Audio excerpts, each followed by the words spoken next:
Yeah, this is part two. So back to what I was saying. You know, it was one time I was in this program, and one time before I was in a couple of back then before I was in a couple of drug programs, but I'm not an addict. I haven't been on drugs and stuff like that. I just decided to go through shelter reasons. That's why I didn't want to go into a regular shelter. So I was like, I'd rather go into the program, and I could do some groups and stuff like that. But every time I get into programs, I do 100. I go with the whole scenario of it. So I was in this program, and I don't want to give out the name, because it's really anonymous with a lot of these drug programs and shit. So I was in a program, and this program I actually left because first I don't like drug programs because it's a lot of mind control. It's a lot of breaking down the person and building them back up type shit. But a lot of people do need it. It's good for a lot of people, but it's really not good for a lot of people. But it's crazy. But it was a woman there that supposed to have been an advocate for the LGBT community. Period. Transgender people. Period. She's a white Caucasian woman, and it was me and it was another transgender female there. And me, I had a problem with it because in my last programs before, they always let me stay on the female side where all the females was at. But since this one, I ain't gonna even lie to you. I came in there like, yo, I want to be called I want to be come with the masculine attributes and all this stuff like that. I wanted to, I wanted to live as, just gay or something like that, because I got tired of living amongst other women, which I learned how I understand other women now 100%. My intuition level went just being around them. So I just got tired of the frustration with other women. So I said, well, I'm gonna be around the men. Stupid old me. That was probably one of the dumbest choices I met. But I thought, knowing me, sometimes I always think I'd be like, you know what, I could do this shit because I am that bitch. I could do it, and I couldn't do it. I couldn't be a transgender female under other men, or the general fact that I know a lot of men don't want to call they're asleep with me, but they still want to look at me as a male. They don't want to call me she. They don't want to even call me my name, Tanya. They don't even want to say that. They don't want to say, hey, Tanya. They want to just call me T. And this is all in New York City. So she was supposed to advocate for me. I'm like, listen, no. Now, then they brought another transgender female and made her my roommate. Me and her was roommates. She had her feminine name and everything like that. So I started saying, well, you know what? Let me it made yeah, I ain't gonna even lie, I got a little jealous in a way. A little, but it wasn't her fault, but it was mine. I got a little like, like, hold on. They just letting this person rock. And what I learned, what I learned, when they say the majority wins, because this transgender woman was very, very beautiful. But what I learned, she likes to use the men's room and stand up and pee. Me, I use the women's room and I sit down to pee. I don't stand up and pee. I'm a woman. Women don't supposed to stand up and pee. I just don't do it. She liked to go in the men's urinals and urinate. She would walk into a men's room and use the men's room, and her breast was like double D's. She had a beautiful face, hazel eyes, and all that. And you know what, they accepted her more because I started using the women's bathroom. I said I'm not going into the men's room no more.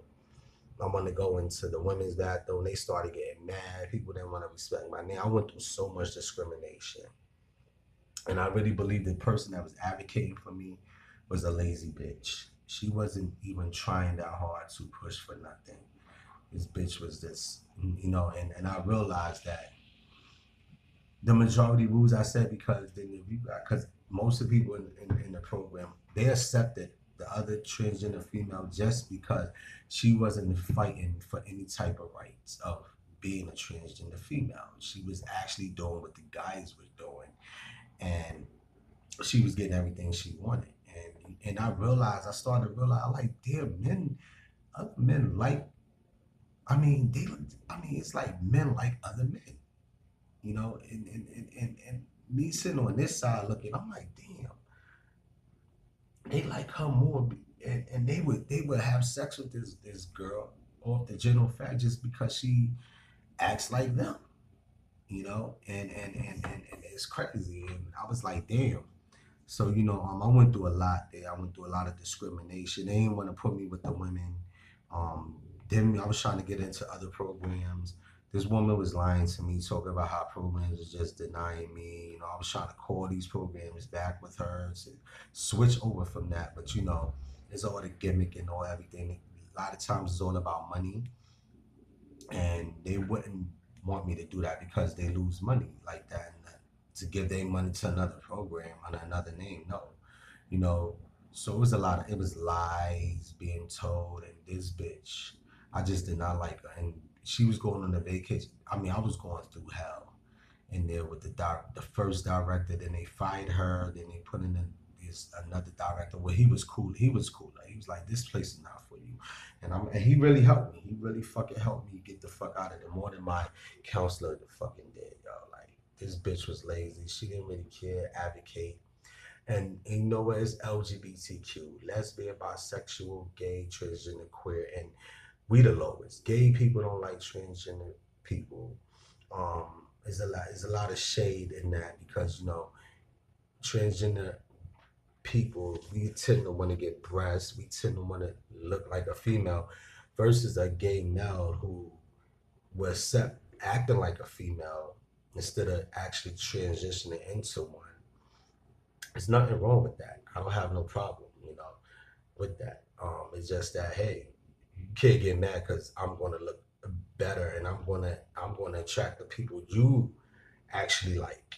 A lot of other lesbians I don't get along with. I don't trust nobody. Just to let y'all know, I don't trust a lot of people at all. I read people very well. I can look.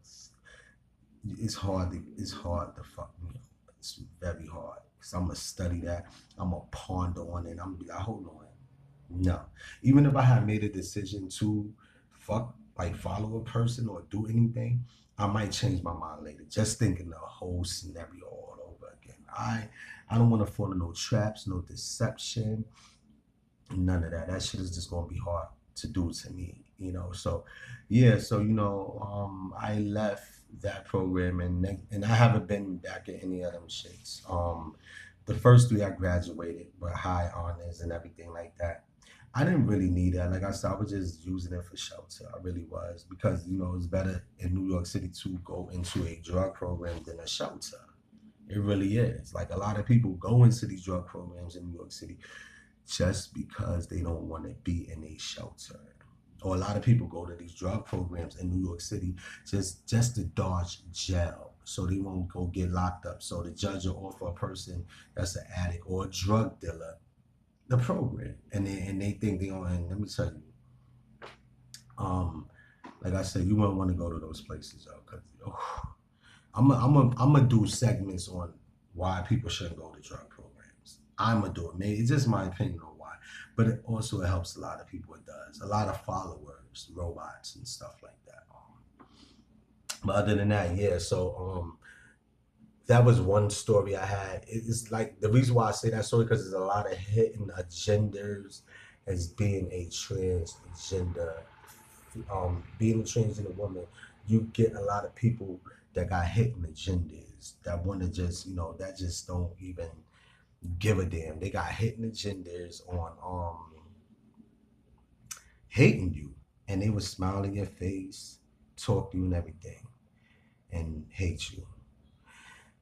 Over and out. Catch you on my next segment.